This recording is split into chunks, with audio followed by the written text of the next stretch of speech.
Welcome back to Let's Vibe Podcast, a podcast hosted by me, Vibe with Aid. In today's episode, we are talking about how to beat social media algorithms in 2021.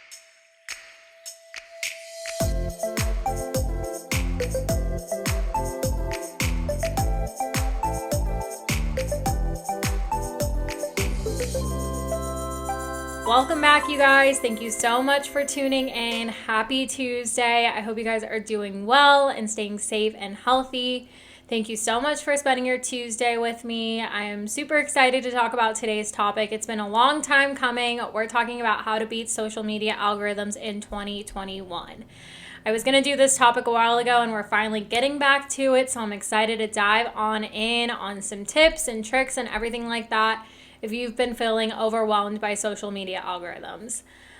Before we get into today's episode, don't forget to rate, review, and subscribe and all of that jazz. I really appreciate it. Seeing all of your guys' promo regarding Spotify Wrapped and being a part of that was super special, and I'll talk a little bit more about that. But make sure you share this podcast with a friend today. Share it to your Instagram stories, everything like that. I'm super happy with how this year has gone with my little podcast that we've grown. And I'm really excited that I launched it this year and really happy that I did that. So thank you so much for all the support. Upcoming episodes, we are doing one final Ask Aid Anything episode for 2020. So if you have anything that's been on your mind, anything that you guys want to talk about, feel free to submit some questions to hello@vibewithaid.com. Again, hello@vibewithaid.com. Any questions you want to ask me literally about anything, feel free to send in any questions. I'll also ask my Instagram followers. I'll ask on YouTube and Twitter.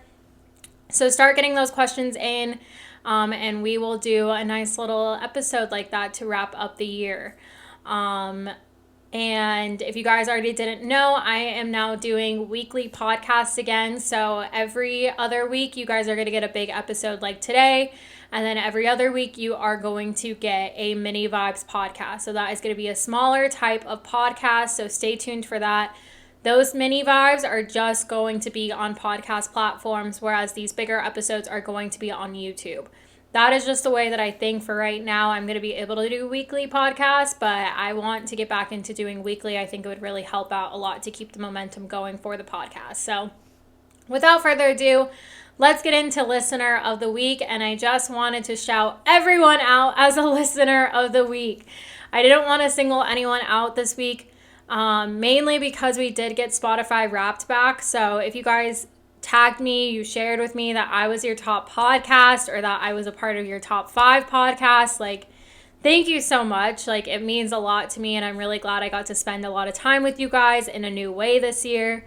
Launching a podcast is a really big undertaking, and I had a lot of doubts going into it, and just going with it and doing what feels right has felt really good. So I'm really glad you guys have been loving this podcast just as much as I do, because it's like my little baby. I've been trying to figure out what fits and what works for this podcast. So hopefully next year we will just be able to keep this train going, keep trucking along. So thank you so much for being here with me. So thank you for all the support this year. As for the vibe check, so let's get into the vibe check. For those that are new to my podcast, we do this little check-in with ourselves, just to check in with ourselves, check in with each other, whatever it may be. So let's get into it. We haven't done this in a while. I'm so excited. So we'll take in 3 deep breaths. Breathe in and breathe out. Second one in and second one out. Last one in and last one out. And then I'll ask the following questions, and you can think in your head, journal, whatever feels good. So, how am I feeling today? Do I like this feeling? What could this feeling be trying to teach me? What could make today better, or is there a need to? What are 3 things I'm grateful for today? What could I affirm for myself, or a goal I can set for myself? Now, I'll go ahead and share how I'm feeling, and you can ponder these questions throughout today. You can journal, whatever feels good. So today I'm feeling pretty good. I'm a little caffeinated, so I might be a little messed up on my words today. Sometimes when I'm caffeinated, I feel like the words in my head go a lot faster than when I'm actually speaking. So hopefully this podcast episode won't be too much of a train wreck. But I'm feeling good. I talked about it in the Mini Vibes podcast last week. I was severely burnt out, so I took all of November off. Content creating, I took a week off of my actual work at my full-time job for the week of Thanksgiving. Feeling much better. I went to my therapist. I went to my gyno. We're figuring things out. We're fixing ourselves. And I feel really good. This week was a good week. I feel really motivated about Vibe with 8 again. I feel really good about my fitness journey. I feel really good about my relationships. I feel really good about a lot of stuff. So even though I'm not going home for the holidays and I miss my family a lot, we are making the most of it. I did meet Chase's family for Thanksgiving, and that was a really good big step for us. And ever since then, it's just been really good between us. So all in all, I'm feeling really good. This is my last weekend to kind of just like do stuff before I have to like kind of quarantine for Christmas. Because Chase and I are going to see his family for Christmas. So the rest of the weekends are going to be a little bit more low key, but this weekend I'm just getting some content done. Then I'm going to hang out with Chase and then hang out with some friends. So this is like the last amount of friend time I get. And I don't hang out with a lot of friends. It's usually the people that I know that are also being safe. Those are the people I'm hanging out with. So it's not like I'm going out or anything like that. I like this feeling. I'm feeling really good. I've been sleeping really well. I haven't been drinking on the weekends. So that's been really nice to not be hungover on the weekends, and I can actually get stuff done. So we're going to just keep this train going. So what could this feeling be trying to teach me? That we are doing good, we're feeling good, and we need to keep progressing forward. What could make today better, or is there a need to? We're halfway through our Saturday, so I don't think there's anything to make today better. Gonna get some nice friend time, get some nice chase time, and that's all I can ask for the rest of today. 3 things I'm grateful for today. Probably number 1, taking time for myself. Taking that time off really helped a lot, and I think it also taught me a lot, so I don't have to get to that point again. So I'm really grateful for that. Even though it was really hard, I'm still really grateful for that whole period where I had to take time off. Number 2, I'm grateful that for my health and my family's health. I have not yet to get COVID, knock, knock, knock on wood, and my family is doing good as well. So I'm very grateful for our health. And even though we don't get to spend the holidays together, I'm just grateful that we're both safe. Me and my parents were all safe and everything like that. So I'm grateful for that. And then finally, the final thing I'm grateful for, probably Chase, honestly. It's just so great being with him. I don't really know how to put it into words, but it's just really nice to be with someone where your energy is very matched and is very supportive, and you both want to help the other out in terms of what you're working towards. It's just great to be with someone like that, and I'm really appreciative of him.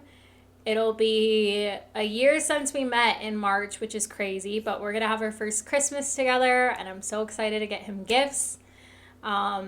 We both don't like receiving gifts, but we love giving gifts, so that'll be interesting. We'll see what happens with that, but I'm just very happy with him. So we got a little Chase update for you guys. He's doing good, we're doing good, and everything's good. So goal or affirmation?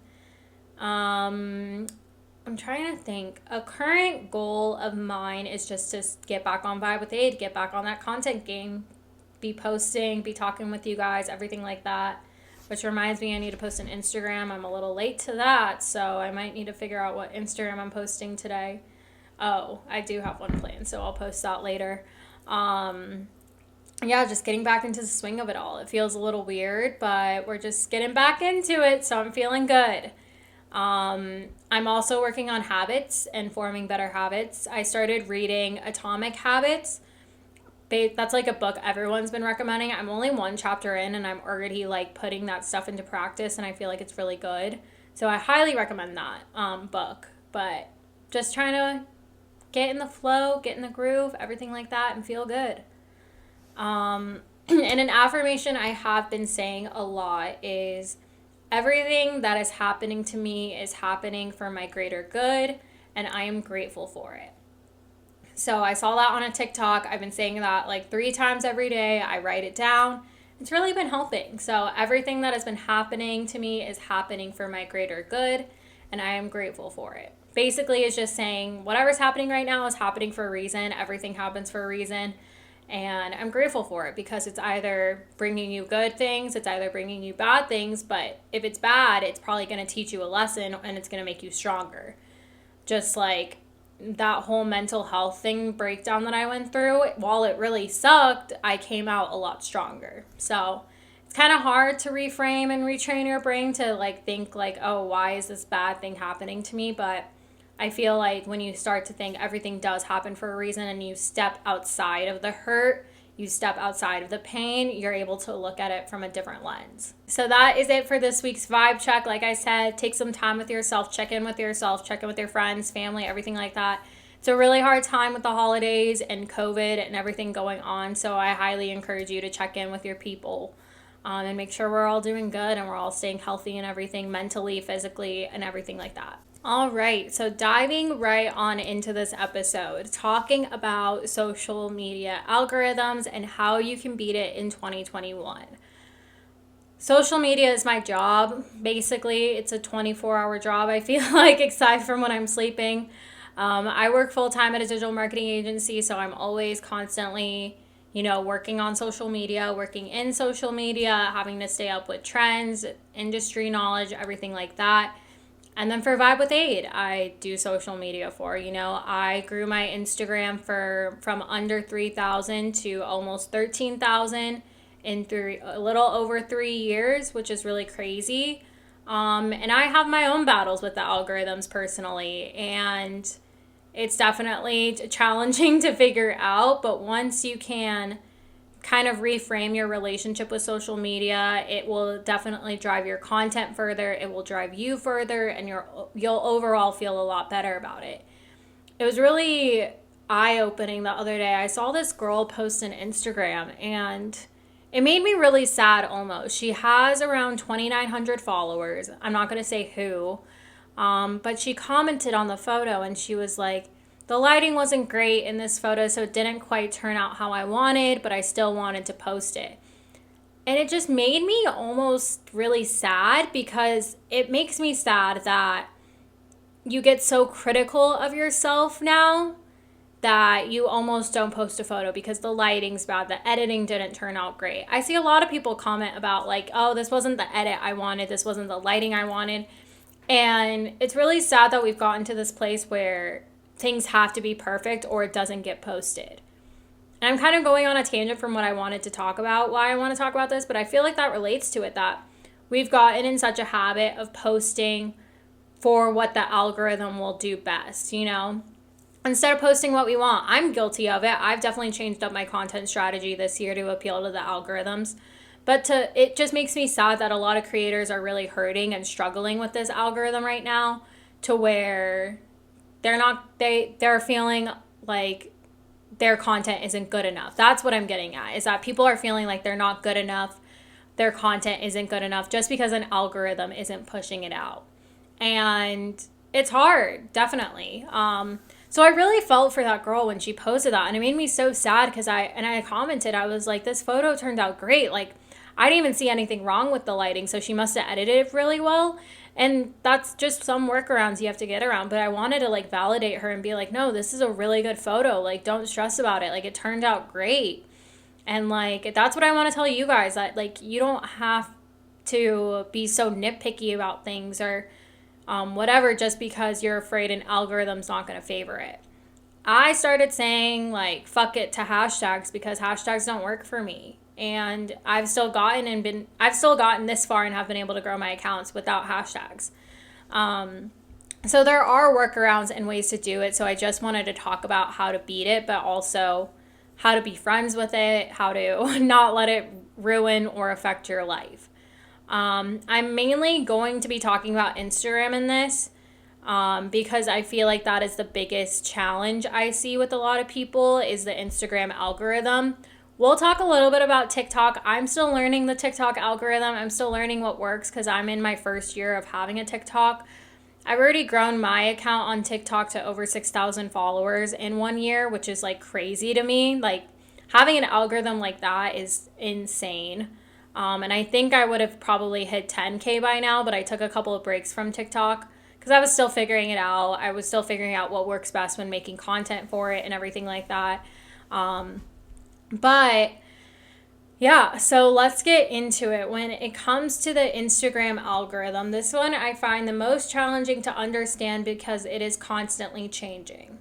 Back then, back around, I would say like when I first got on Instagram, which was around 2012, 2013, I didn't really understand algorithms. This was when it was all in chronological order. Like you would refresh and you would see your most recent post that someone posted and everything like that. That was the golden age, you know, like we were all just learning Instagram. We were using the filters that Instagram had. We didn't care what the photos looked like. We just wanted to share those photos.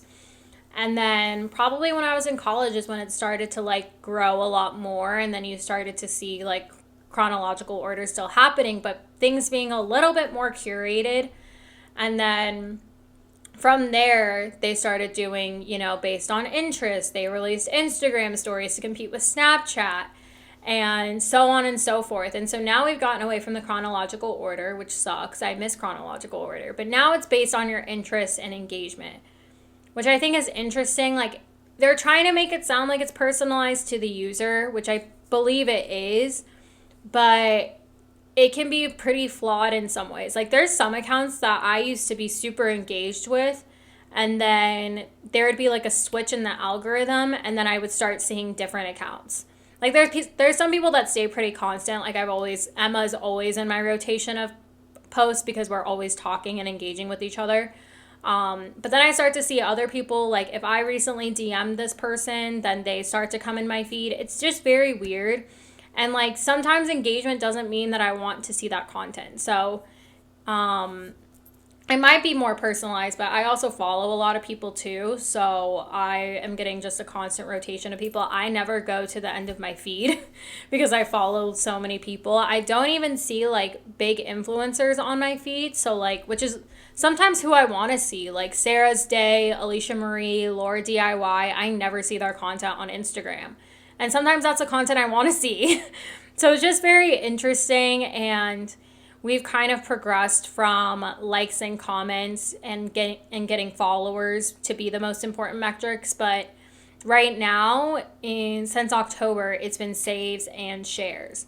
And so what that means is when someone saves a post to their bookmarks, and when someone shares a post either to their Instagram story or they share it with a friend, whatever that may be, that is what is being indicative of, you know, good content in Instagram's eyes.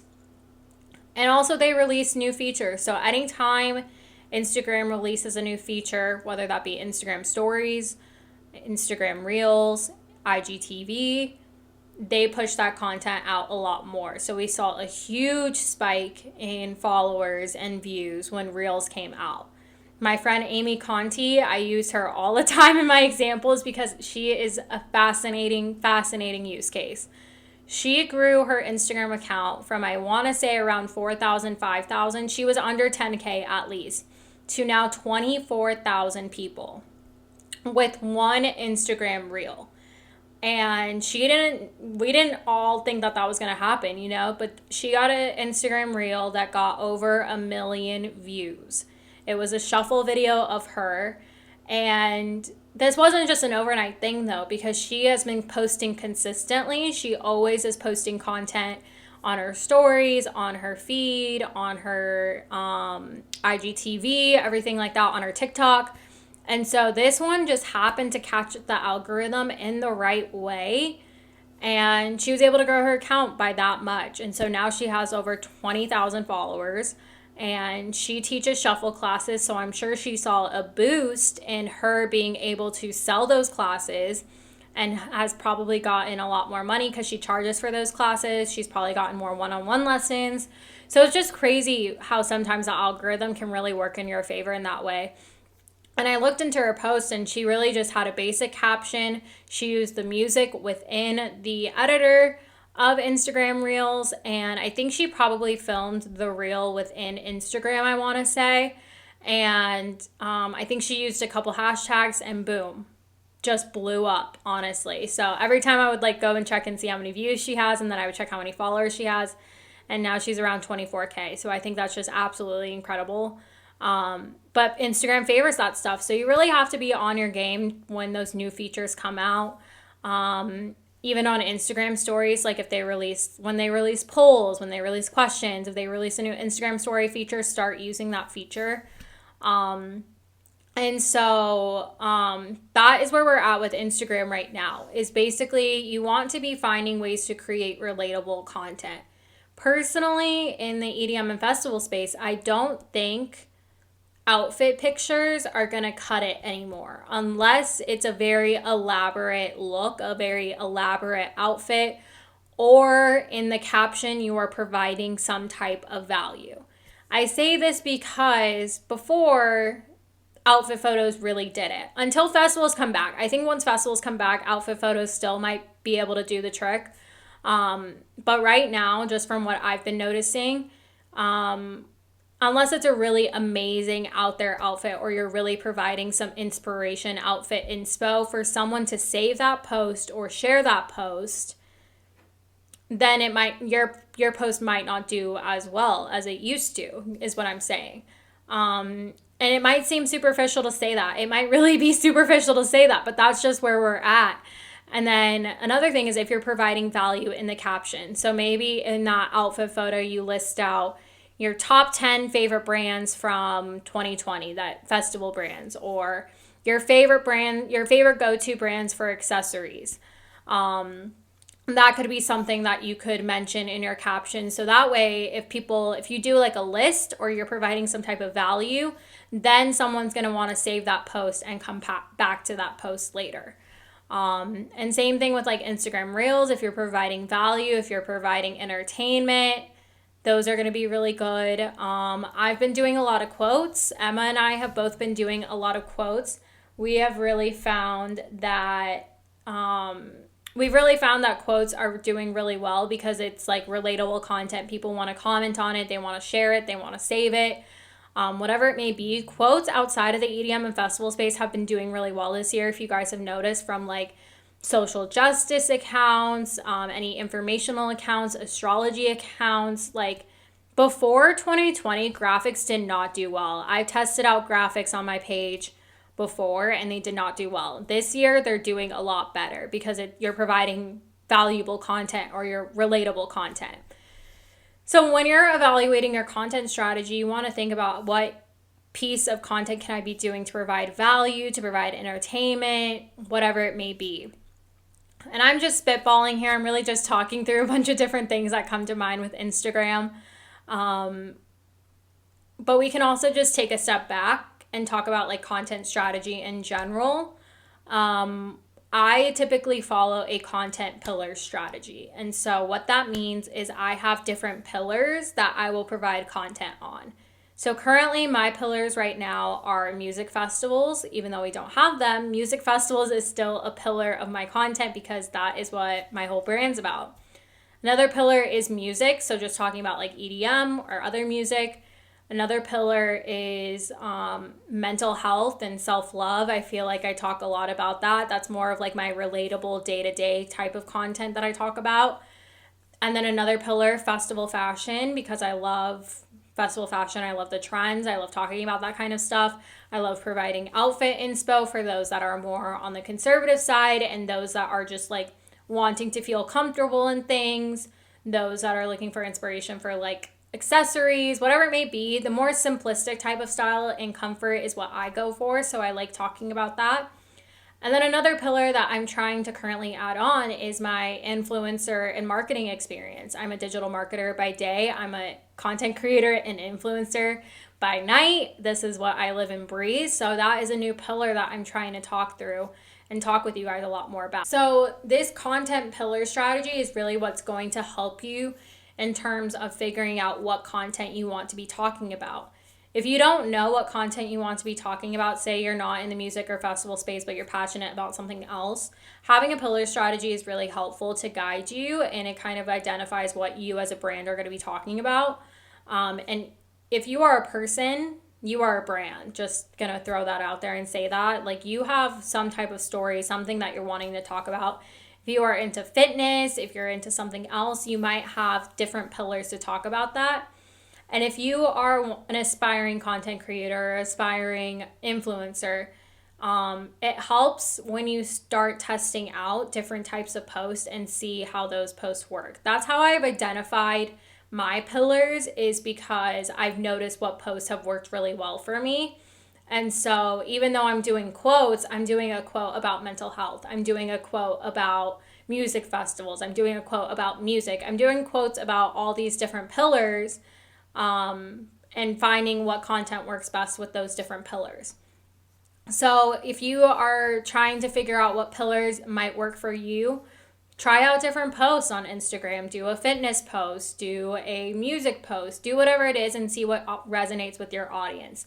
If you're starting from scratch, then you can do whatever pillars you want to do. If you want to focus on fitness, then maybe you want to share your meals for the day. You want to share your meals for the week, your workout routine, confidence tips, whatever it may be. Then you would rotate between those pillars. That way, not every single post is about it. Especially if you are a small business, you don't want every single post to be you trying to sell something. Maybe you'll have one post talking about you, the story behind your brand, or who you are as a business owner. And then the other post is walking you through creating your product or doing your service. And then another post is what you actually sell and selling that. And then another post could be behind the scenes stuff. So you don't want every post to be the same thing. That's why I try to keep a range of content. So I'm talking about a bunch of different things, but it all still falls under me. So that is just like our little content marketing moment. But that's what's going to help you with these algorithms and really having a clear direction for your content. So your messaging comes across strong, it comes across to your audience, and you have a highly engaged audience. This is why I typically don't do giveaways really anymore, because what I was finding is that when I do giveaways, I feel like I get a lot of followers, but then I also have the opportunity to lose followers because they might only be engaging with that content to win something. And same thing, I only might see these people engage with my post just because they want to win something, and then my engagement rate falls down because they're not engaging with any other post. They might still be following with me, but they might not engage with any other posts. So that's something to think about and be careful with, because that could potentially hurt you unless you have a content strategy in place to support those followers. So like when you're getting all these new followers, you want to make sure that you're still providing value to them even after the giveaway is done. So I think that's why a lot of followers have stayed around after giveaways, because they follow me and then they realize, oh, like I do really like this girl's content, I'm going to keep on following her. And maybe also people find out they don't like my content and then unfollow me, which is totally fine. I've accepted that. Not everyone is going to like my content. So that is just something to think about, is having that content strategy is really going to be helpful to allow you to have a clear vision for the algorithm. And then when you start being consistent, I would say consistency is key with this algorithm. Be consistently posting, be consistently showing up in your stories. I have a really bad time getting on camera with my stories, just because I get in my head, I'm like, oh, I don't have anything good to say, or like, oh, I don't look good, I'm just rolled out of bed, whatever it is. So I'm trying to get in the habit of talking more on my stories again, but showing up on your stories, showing up on the feed is super, super important. Posting every day, posting every other day, whatever it is. If you're going from, you only post, say, once a month or something, and you want to start ramping it up, just start posting 2 times a week, 3 times a week. And then when you get to a point where you're actually generating enough content to be posting weekly, I post twice a day. I post a quote in around noon, and then I post an actual post around 7 or 8, and I've been doing that every day. Then you'll start to see the engagement come in. You'll start to see the followers come in and everything like that.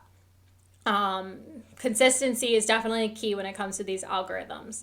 So that is just my little spiel, I think, about, the algorithm for Instagram and how you can try and work your way through it and around it and everything like that.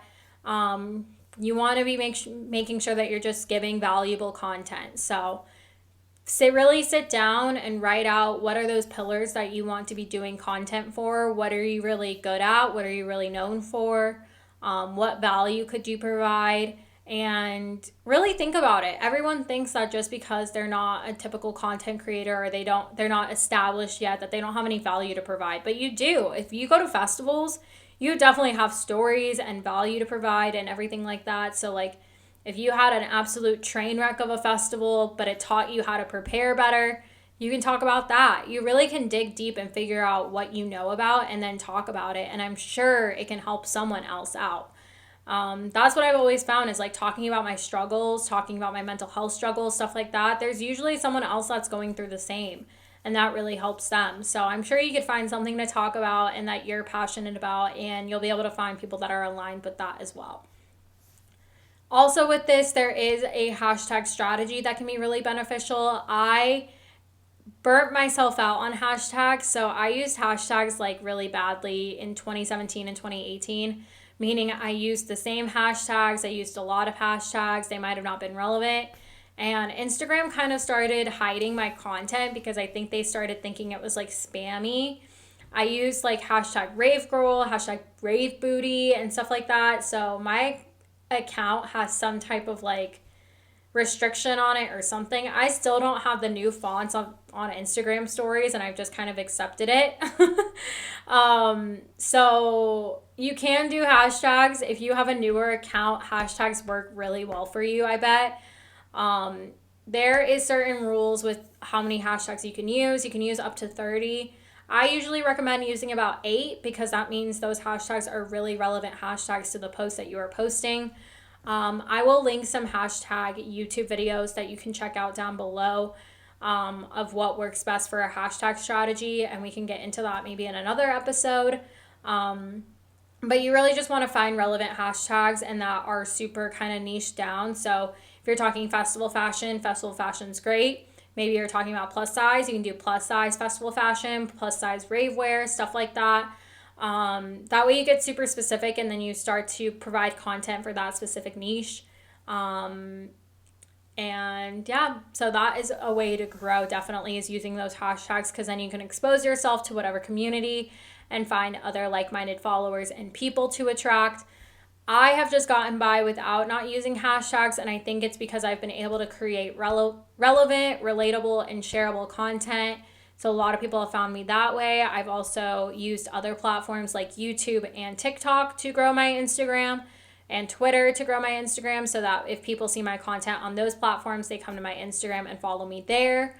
And then I would also say collaborating. So collaborating with other content creators and influencers, collaborating with other brands and having their brand repost me, I think are definitely ways that I've been able to find ways around the algorithm so that they can still find me and follow me and everything like that. So that's definitely a way that's definitely helped expand my reach, is like when another brand tags me or another content creator tags me, I typically get some follows that way. So that is basically it. I think for Instagram is just work on your content strategy, work on the content itself, get on a consistent posting schedule, and the followers will hopefully come and the engagement will hopefully come. Once that happens, then make sure that you are engaging with your community. So responding to comments, responding to DMs. I take time to do all of that to make sure that people are, hearing from me and everything. And I'm also engaging with them, to those that leave a comment and everything like that. That is the way that you will keep your community going, and you will be able to keep it. That way Instagram can see that and be like, okay, they interact with their followers. Let's show their content to more people, and then they will get more followers and continue to engage that way.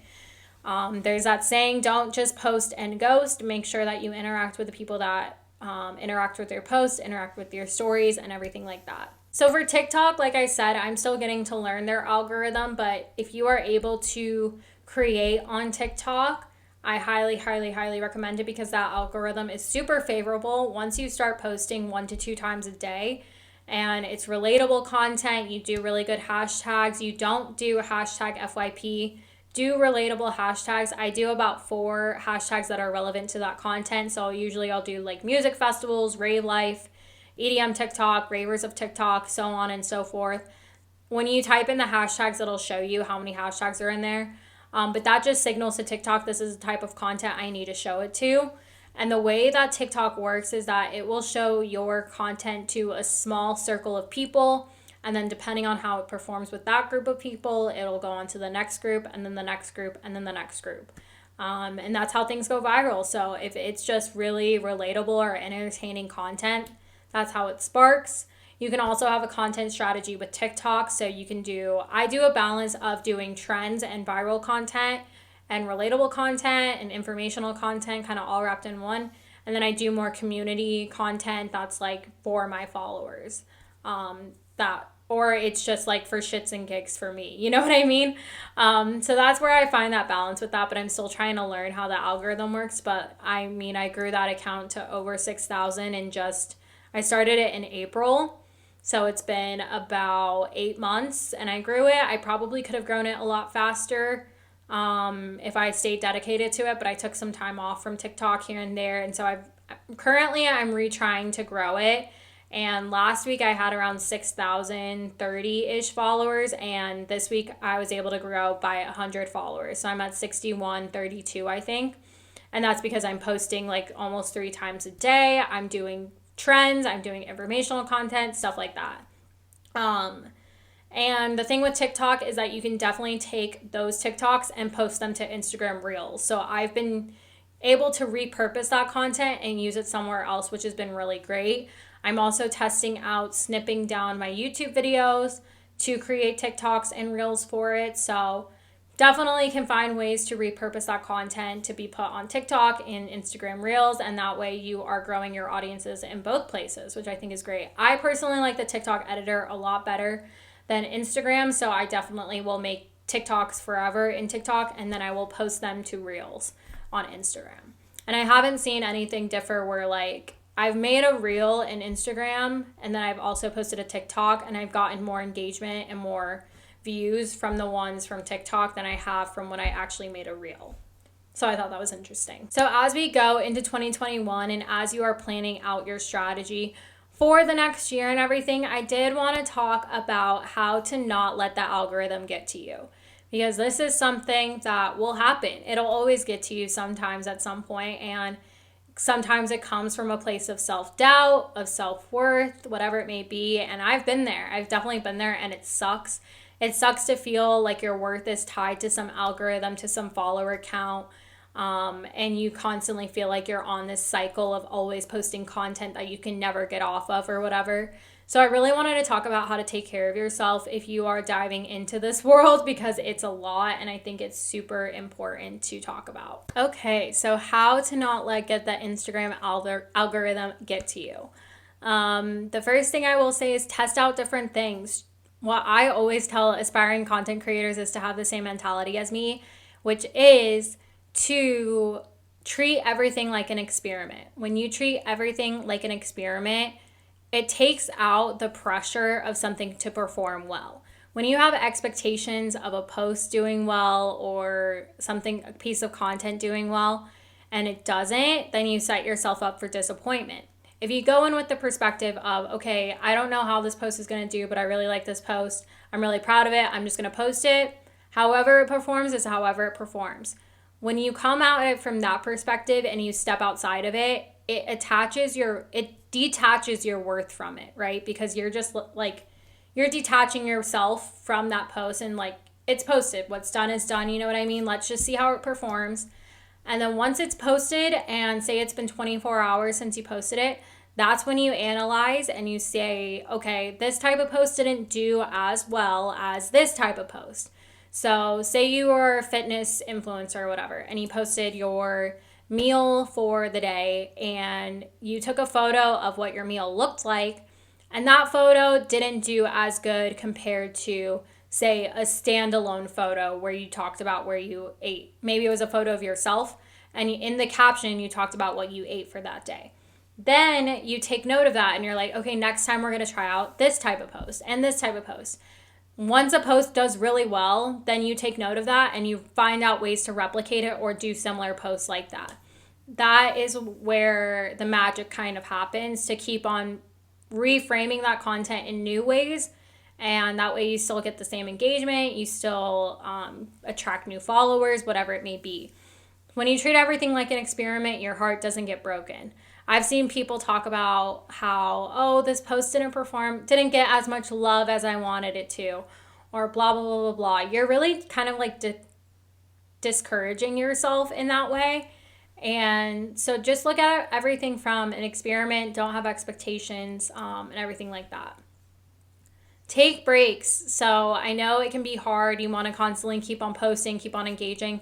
I am the queen of taking breaks, whether it's an announced break, it's not. Sometimes I just delete my Instagram and just go away for a weekend, and then I come back to it and you guys had no idea. It's okay to take breaks. I took breaks. I took a break last November. I really only posted sponsored content, and it's okay to do that. So take breaks when you can. And when you do that, just log off of social media. It will always be there. That's the thing. It will always be there. There will always be things going on. Whether you need to partake in it at every single minute of every single day, you don't need to do that. So take breaks when you can. I think it's super important as a content creator. And someone asked me the other day, I want to create, but what do you do when you have to create when you don't feel like it? And I really answered, and I was like, if I don't want to create, I don't want to create. I'm not going to create. I would rather take that break and take that time for myself and then come back to it after taking a break. 9 times out of 10, you taking that break, that content will be even better than you forcing yourself and rushing through to make that content. There is some content where I felt like I was not wanting to make it, but I had to push through, and it wasn't my best work. So I really emphasize taking those breaks because you can come back that much better with a clearer head, more ideas, whatever it may be. And when you're taking a break, in that time, you can remind yourself what matters, you know? At the end of the day, we're all just posting to this algorithm. We're all posting to our feeds. It matters, but in the grand scheme of it all, you losing a follower that day or your post not getting as many likes that day doesn't really matter in the grand scheme of it. Like, when I think back to when I first started as a content creator, I can't even think back to a post that didn't do well, because it didn't really matter. Like, yes, I got that content out there, and yes, I was hoping it performed this way, but it didn't ruin my day. And, I still grew this following to what it was. So I think as long as you're making an effort, you're trying to be consistent, in the long run, that will definitely help. But in terms of your day, and if it really does matter at the end of the day, what matters is your close relationships, who you are as a person, what you're doing for yourself and your community and everything like that. And so take it with a very grain of salt if you lose followers. I've been losing followers on Twitter left and right, and I really am not posting any controversial content, so I really don't know why I'm losing followers. But I'm okay, that will probably help my engagement in the long run, because I'm going to have people that will actually engage with my content and people that, actually care about my content. In my mind, it's all right, we're weeding out people. I would rather have 50 die-hard followers that are all about my content than 100,000 followers and only 5% of them actually care about what I'm posting. You know what I mean? That's just me. And then the final thing I'm going to leave you with is don't rush to the destination. All right, so don't rush to the destination, which I have a really bad habit of. I have so many aspirations and things I want to get to, and I want it all right now. Anyone else feel like that? I just want it all right now, and I just have to realize that it's going to take time, and it's going to be a process. And so I always have to tell myself, enjoy where you're at right now, enjoy the struggle, enjoy the challenges, enjoy the ride, because once we get to that destination, what happens next, I'm always going to be working towards something, but once I reach that goal or reach whatever, like, I'm there. There's not much to strive for after that, I feel like, so I might as well just enjoy the ride. Don't rush to the destination. Like, if your goal is to get to 10K followers, then enjoy that time of creating and getting to that point. That way it feels that much sweeter when you get to it. That was a goal I had last year, was to get to 10K, so I could get the swipe up. And so I really had a good time sitting down with my content and figuring out, okay, how can I get to that goal? What content do I need to be doing to get to that goal? And right now I'm just trying to do consistent content to stay consistent with my community. And if I attract new followers, great. I'm happy to have them and happy to have them a part of my tribe and everything. So I think it's great to just sit down with yourself and just, be like, this is where I'm at right now, and we're going to get to where we need to go eventually. And that can go for anything, not just social media. So I hope this episode was helpful. I tried to give you guys as much as I can. Stay tuned for another episode coming up soon with Miss Emma Capotis. We will be doing a Q&A about content creating, social media, all that jazz. So stay tuned for that. Emma also has a checklist for reasons why your Instagram following might not be growing. So I will link that down below if you guys want to check that out. I'll probably have some related content to that coming out soon. But yeah, I hope this is helpful and kind of takes the stress off. Have fun with it. Don't stress about it. And I'm wishing you the best of luck with social media algorithms in 2021. We're all in this together. My DMs and emails are always open if you guys have any more questions. So thank you guys so much for tuning into today's episode. Don't forget to email your questions for Ask Aid Anything to hello@vibewithaid.com. I hope you guys are doing well and staying safe and healthy out there. Thank you so much for vibing with me in today's episode, and I will see you guys in the next one. Stay vibey, Vibe Tribe. Bye.